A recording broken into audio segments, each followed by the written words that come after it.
This channel does not promote any violent, harmful, or illegal activities.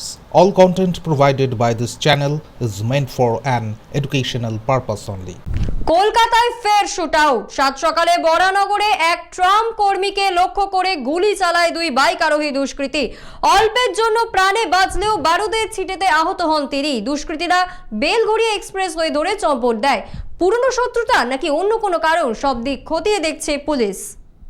শুক্রবার ভোরে বরাহনগরে দুষ্কৃতীদের গুলিতে আতঙ্ক ছড়ালো। নর্দার্ন পার্ক এলাকার বাসিন্দা ও ট্রাম ডিপোর কর্মী বিকাশ মজুমদার সকাল 6:25 নাগাদ আবর্জনা ফেলতে বেরোতেই দুজন বাইক আরোহী দুষ্কৃতী তাকে লক্ষ্য করে গুলি চালায়। গুলি লক্ষ্যভ্রষ্ট হওয়ায় প্রাণে বেঁচে যান তিনি, তবে বারুদের ছিটে চোখ মুখে লেগে আহত হয়েছেন। জানা গিয়েছে বাইকে আসা দুই যুবক গুলি চালিয়ে বেলঘড়িয়া এক্সপ্রেসওয়ে ধরে চম্পট দেয়। তাদের মাথায় হেলমেট ছিল। ঘটনার পর খবর যায় থানায়। কিছুক্ষণের মধ্যেই পুলিশ এসে তদন্ত শুরু করে। পুরনো কোনো শত্রুতার জেরে এই কাণ্ড কিনা নাকি অন্য কারণ রয়েছে সব খতিয়ে দেখছে তদন্তকারীরা। ঘটনাকে কেন্দ্র করে এলাকায় ব্যাপক উত্তেজনা ছড়িয়েছে।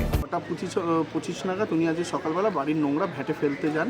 সেই সময় ভ্যাটে নোংরা ফেলে আসার সময় দুজন অজ্ঞাত পরিচয় যুবক বাইকে করে হেলমেট মাথায় তাকে অনেকক্ষণ ধরে খেয়াল করে তার সামনে আসে এবং সামনে এসে গুলিটা চালায়। তখন সে নিজেকে আত্মরক্ষা করার জন্য এরকম সাইড হয়, তার হাতের এই পজিশনে পুরো বারুদের স্প্লিন্টার ফেটে রক্ত গলায় মুখে থেকে সব জায়গায়। তারপরে এসে আমাদের কাছে এসে জানায় আমার কাছে, তখন আমি ঘুম থেকে উঠে ওনাকে নিয়ে হাসপাতালে যাই।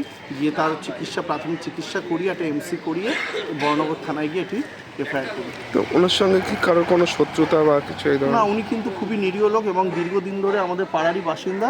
ওনার সাথে কারো কোনো অশান্তি ঝুটঝামেলা কিচ্ছু নেই। উনি নিজের মতনই থাকেন, কাজকর্ম করেন, বাড়িতেই থাকেন।